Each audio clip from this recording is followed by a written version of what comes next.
ஐயனார் துணை சரியில்ல. அடுத்து வர எபிசோட்ல நம்ம சோழில் நேர்ந்துட்டு சவாரிக்கு போயிட்டு இருக்கிற கார்ல 2 பேர் கல்யாணம் பண்ணிக்கிறதுக்காக கார்ல வந்துட்டு இருக்காங்க. அண்ணன், நீங்களும் லவ் மேரேஜ் தானே, எங்களை கொஞ்சம் ஹெல்ப் பண்ண முடியுமா? எங்களுக்கு என்னென்ன ப்ரொசீஜர்னு தெரியாதுன்னு. நானும் லவ் மேரேஜ் தான், பொண்ணும் பெரிய வீட்டு பொண்ணு தான். ஆனால் கல்யாண பணத்தை ரிஜிஸ்டர் பண்ணதுனால யாராலையும் எதுவும் பண்ண முடியலப்பா அப்படின்ற மாதிரி சொல்லிக்கிட்டு இருக்காங்க. கோயில்லையே நம்ம ரிஜிஸ்ட்ரேஷன் அந்த சர்டிஃபிகேட் இருந்தால் போதும், யாராலையும் எதுவுமே பண்ண முடியாது அப்படின்ற மாதிரி சொல்லிடுறாங்க. அதுக்கு அடுத்ததான் நேரம் கோயிலுக்கும் கூட்டிகிட்டு வந்துடுறாங்க.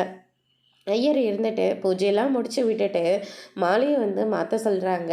மாப்பிள்ளையும் மாலையும் பொண்ணோட கழுத்தில் போட்டுறாங்க. எனக்கு ரொம்ப பயமாக இருக்குது அப்படின்ற மாதிரி சொல்லிக்கிட்டு இருக்காங்க. பயமாக இருக்குதுன்னு இப்படியே போயிடுறியா அப்படின்ற மாதிரி சொல்லிக்கிட்டு இருக்காங்க. டேய், பார்த்துட்டு இருக்காதடா, தாலியை கட்டுடா அப்படின்ற மாதிரி சொல்லிட்டு இருக்கிற போது கடைசி நேரம் பார்த்து பொண்ணோட சொந்தக்காரங்க வந்துடுறாங்க. சித்தப்பாவும் பெரியப்பாவும் வந்துடுறாங்க.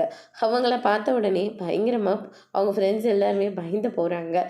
ஐயையோ, போலீஸ் அடியாலாம் என்ன வாங்க முடியாதுப்பா அப்படியே சொல்லிட்டு மாப்பிள்ளை அப்படியே விட்டுட்டு ஓடிடுறாரு. தாலியும் அதே மாதிரி மாலையும் நம்ம சோழனோட கையில் இருக்கு. அதனால் பொண்ணோட சித்தப்பா போலீஸ்காரர்ன்றதுனால இவனை கல்யாணம் பண்ணிக்கிறதுக்காக தான் நாங்கள் ஏற்பாடு பண்ண கல்யாணத்தை வேண்டான்னு சொல்லிட்டியா அப்படின்ற மாதிரி சொல்லிடுறாங்க. கடைசியில் இந்த இடத்துலையே நான் தான் மாட்டேன்னா, சோழா இதுலேருந்து நீ எப்படா தப்பிக்க போகிற அப்படின்னு சொல்லிட்டு சோழன் ஒரு பக்கம் ஃபீல் பண்ண ஆரம்பிக்கிறாங்க. அதோட இன்னைக்கான ப்ரோமோ முடிச்சிருக்காங்க.